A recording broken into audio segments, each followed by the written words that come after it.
Hey Crafty fam, it's Alex Vanover and welcome back to my craft room. In this video, I'm going to teach you how to write with your amazing Cricut Maker. But don't worry, if you have an Explore model machine, this is going to work pretty much the same way. The technique still applies, so keep on watching to learn about that. But the first thing you need to learn about is writing fonts. So let's get started. Alright Crafty fam, so before you can write with your Cricut, you need to know some information about fonts. And the number one question that you're going to see from crafters when they are writing with their Cricut is, why does my Cricut write hollow words? So if you just pick random font and design space and you change the line type to draw like we're going to do, and you just go to write it with a Cricut pen, it's going to look like this. All your Cricut is going to do is outline these letters. And the reason for that is because that is how a Cricut works. So basically you want to think of the Cricut thinks in like a grid line, right? So just like a graph. And basically there's a bunch of points plotted on this graph that are called nodes. If you've ever worked in Inkscape before, you're familiar with nodes. And each time your Cricut comes to a node, it makes a decision which direction it's going to turn. And that is what guides your Cricut through all of these cuts, right? So when you're cutting out something, say out of vinyl, you want your Cricut to think in paths like this, because what's left behind is what you're actually going to weed away and use for your project. But when you're writing with your Cricut, it can be really, really inconvenient to only get hollow letters, because the only way to make this font look pretty is for me to fill it in by hand, which takes forever, and I might as well just write it myself if I decide to do that, right? So that is what the importance of Cricut writing fonts are. But the thing about Cricut writing fonts is that Cricut made up the term writing fonts. So you're not going to be able to go to a website and find information about writing fonts.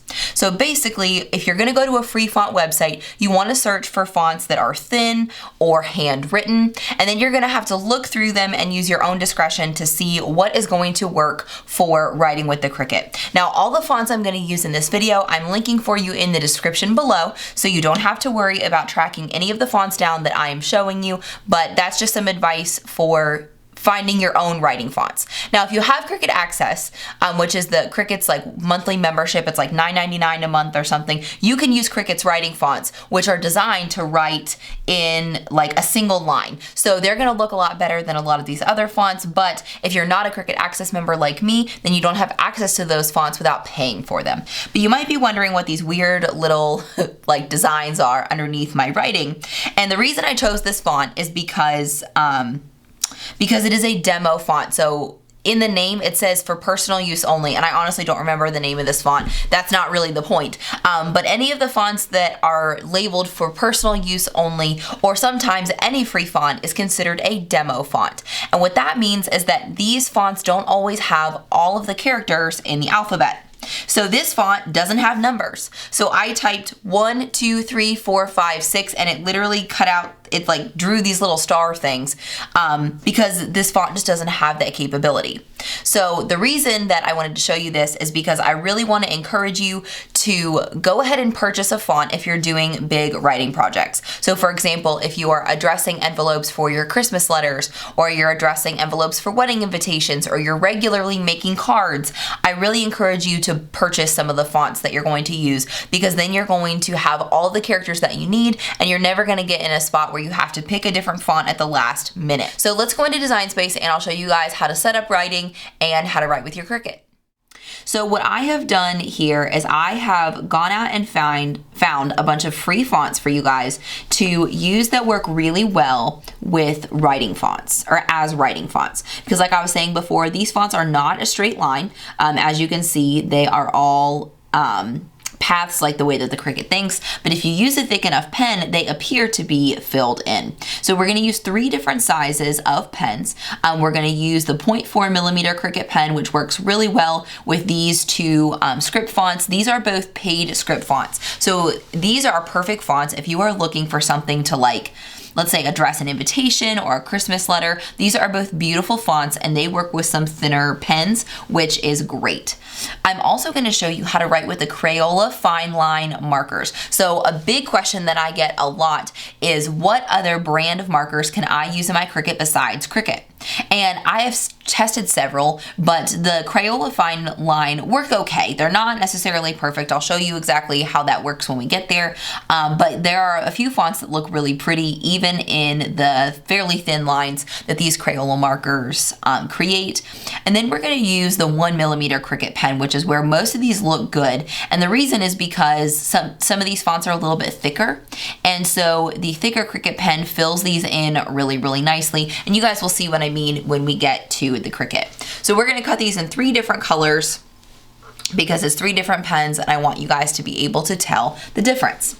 So another important aspect of making sure that you write your words is I have to just type out another test. I forgot about that. So we'll just type my name. And when you first type it like this, the word is solid because my Cricut thinks that I'm going to cut this out of some kind of material. So in order to make it a drawing font or a writing font, basically, you're going to go up to line type and you're going to use this drop down menu to go from cut to draw. And so that wasn't very recognizable, but it does make your letters hollow because it shows you how it's going to cut it out. And then if you select this little square next to draw, you can select the actual pen that you are using in your Cricut if you're using the Cricut brand pen. And this is beneficial because if you're going to change different pens like I am, I have each of my text marked with the correct pen because my machine is going to tell me when to change my pen, and that way I make sure that I get it right. So I know that I'm going to be using the fine point 0.4mm pen first. So I'll select that and then I can select my color. So as you can see, there are a ton of different options based on that drop-down menu. There are a ton of options when it comes to Cricut pens, and I really do think that they're a good product. Like, I personally really like them, but a lot of people who use them a lot feel that they are more expensive than other brands. So that's why they like to write with different pens. So it's really that simple. All you need to do is type out your text, kern it yourself, and then select the line type to draw. And then, of course, I always like to save my projects because in case anything happens with Design Space, you don't want to have to redo all of your work. And then we're going to go to the Make It screen. And on the Make It screen, the most important thing you want to do is change your material size. So I'm going to be using copy paper, which is just regular 8.5 by 11 paper, and that's going to separate my drawings a little bit, but that's okay. Then we'll click Continue. And then the next most important part for Design Space on this screen is to make sure that you select the setting based on whatever you are writing on. So I'm going to click Browse All Materials and select Copy Paper because that's what I am drawing on. If you were drawing on cardstock, then you would search for cardstock, and that just tells the Cricut how much pressure to put on the pen as you are writing. So it's really simple when you look at it, but I think that confuses a lot of people. So just select the setting for whatever you are cutting on, or excuse me, writing on. And see here, it's going to tell you to load the materials. It's going to tell me to load my metallic gold pen in clamp A, and I don't need a blade in clamp B, but I'm not going to remove my blade because I think that's too much work. And then we'll load it into the mat. So let's head over to the Cricut and I will show you what this looks like. Alright, so the next step to writing with your Cricut is actually loading up your Cricut pen. So first we are going to be using my metallic gold 1mm tip pen. And the first thing you need to do, of course, is remove the cap, and then you can put the cap on the back of the pen if you'd like. And you need to find this little downward arrow. So that's what we are going to put into our Cricut. We're going to load it into clamp A. So you're just going to unlatch the clamp. Then you're going to put the pen down into the slot with the arrow facing out in the front like this. Then you're going to kind of hold some pressure on the bottom so that you don't push the pen too far. And you're going to have to push it down there a little bit, but it fits really, really nicely. And then you're just going to slide the clamp closed, and that's it. So before we move on, let me show you how to load the Crayola fine point pen. That's going to be the second pen that we're going to use. It works a little bit differently than the Cricut pens, and that's why I want to be sure to explain it. So,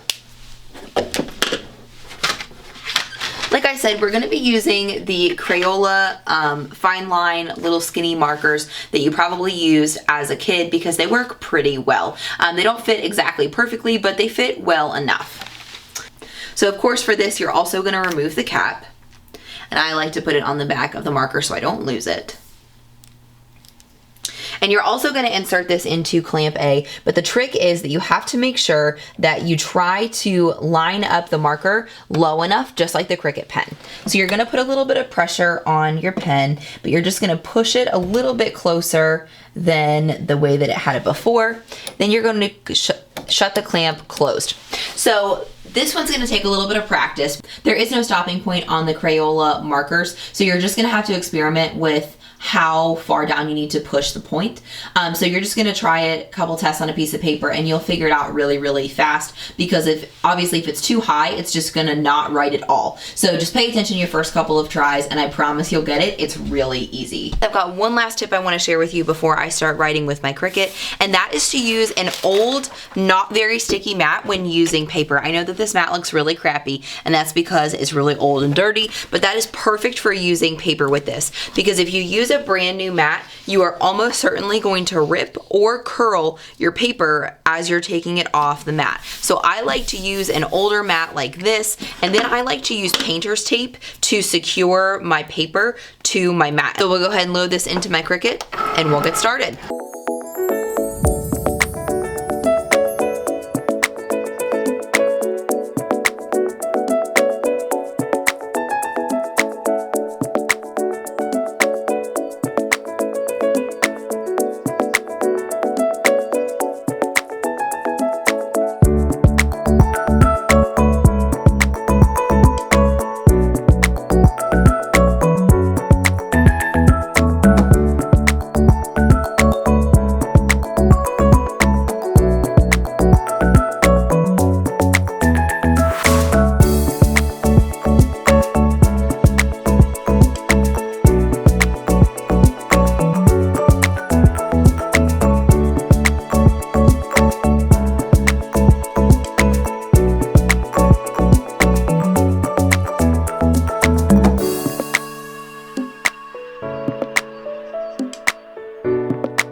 Alright folks, let's check out how these turn out. So let's start with the 0.4mm Cricut pen. So these are the two thinner scripts that I was telling you guys about. The Belinda Coralline and the Mimosa script look really, really beautiful in this 0.4mm pen. You don't even have to fill anything in. So that is really how thin these fonts are. They're absolutely beautiful. This one is from Creative Fabrica, and this one is from Design Bundle. So I will link those both in the description. They both are for purchase, but like I was saying, like if you're gonna be doing a project that's gonna involve a lot of characters, or you're gonna be using it regularly, I think it's worth the investment to get a font that works well for that. So keep that in mind. And then let's check out our little Crayola one.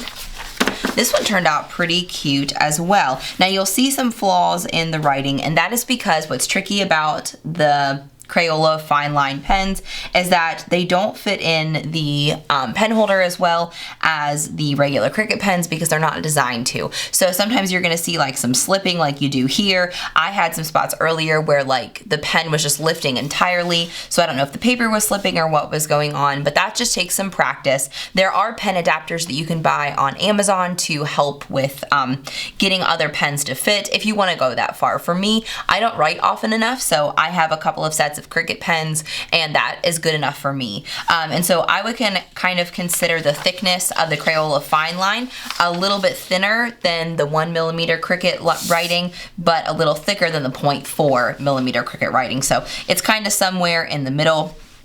There are a couple other fonts on here that you didn't see on the last one.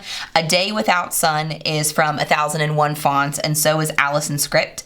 And they both look pretty good. Allison Script is going to require a little tiny bit of filling in if you want it to be absolutely perfect, but both of these work really well. Well, really all four of them do, but all of these work really well with the Crayola fine line pens. And keep in mind, this isn't all of the widths of the Cricut pens. I am showing you a few different examples to give you an idea of what to try, but there are tons of Cricut colors and metallics and gel pens, and like there's so much more out there than what I'm showing you right here. I just wanted to give you an introduction and the basics for that. And I didn't mention this before, but I got both of these from 1001fonts.com, and I really enjoyed that website because it's really easy to filter your fonts for thin fonts and handwritten fonts and script fonts and stuff like that. So that's where I found most of these writing fonts. So 1001fonts.com is great if you want to check that out. I will link these in the description so that you can continue looking on that site if you decide to check it out. And then last but not least, here are a bunch of fonts that look really beautiful at the 1mm Cricut pen. So obviously this is getting quite a bit thicker than the other two. It's almost like a 1/2 millimeter thicker, so almost like twice as thick. But a lot of these look really, really pretty, and most of these are also from that 1001fonts.com. Allison Script again. This is Roddy. So Roddy is kind of a like a handwritten looking font. So if you wanted to write a really neat little note to somebody and you wanted it to look handwritten but actually be really neat, Roddy is great for that. This is Curly Cues, and it's kind of hard for me to tell the letters apart, but that's mostly because I just spaced them a little too close together. So that's not really how the font looks like this. That's just me not kerning very well, thinking about these are going to be thicker. So this is Curly Cues. This is A Day Without Sun using the 1mm pen. So if you compare the two, they do look pretty different. This one looks a good bit thicker than this one because basically, since you're just filling in the paths with Cricut pens, the thicker pen that you use, the better it's going to fill in those paths. But sometimes for fonts that are intended to be thin like this, it ends up making them look a little funky. So you just kind of have to decide what you like and what works for you. One of my favorite fonts that I found is this Adequate font. This is also from 1001fonts.com. It kind of reminds me of like a classic like veranda font from Microsoft Word. It's just very clean and simple, very, very easy to read. So if you're looking for something like for a Valentine or something, I highly recommend Adequate. Here is Mimosa Script popping up again because I still thought it looked really pretty even in this thicker pen, and you can still read the individual letters. It fills in some of the transitions a little bit with this thicker pen, but I still think that it works beautifully. And this is another one that I only thought looked good in the 1mm pen. But this Roomba script is really cute. It's really decorative with like its curly S's and curly letters, but it looks adorable in this thicker pen. Alright guys, so that's all I have to show you with writing with the Cricut, and I think that gives you a pretty good overview of how to get started, but a lot of this stuff is just up to you and how you want to do it because there are so many possibilities out there. I could never possibly show you all of the fonts that work, all of the pens that work, and all the projects you could do, but I hope that you'll get creative and try writing with your Cricut. And if you don't mind, if you enjoyed this video, I would really appreciate it if you would share it with your fellow Cricut friends. It helps creators like me create more content for our channels and grow our channels so much when you personally share videos with your friends. So if you don't mind, if you would share this for me, I would appreciate it so, so much.